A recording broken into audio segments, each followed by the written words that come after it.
ছেলে ওই জুবায়ের, সে আমার একজন শ্রোতা হুজুর, মানে আমি তারে বহু মাহফিলে দেখছি।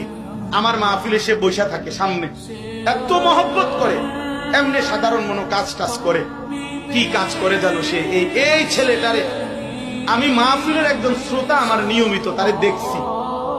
কই গেল এরে দেখে, মূলত এর এই মহব্বতে। এই যে এই তুমি কি করো জুবায়ের, কি করো? ডান কাঁধে বসো। এর মহব্বতে হুজুর এই মাহফিল দিছি আমি আর কেউ চিনি না, আর কেউ নেয় না, ওই নিছে আমার। মানে শুধু আমার একজন শ্রোতা সে। আমি বলছি ঠিক আছে আমি দিলাম, কিন্তু আইসা তো দেখি বিশাল আয়োজন, মাশাআল্লাহ। আমি মনে করছি মসজিদে এমনি কোন দোয়ার মজলিস হবে। আমি আইসাই আমার অনেক ভালো লাগছে। এত বুজুর্গ উলামায়ে কেরাম, এত উলামায়ে কেরাম, এত নওজোয়ান।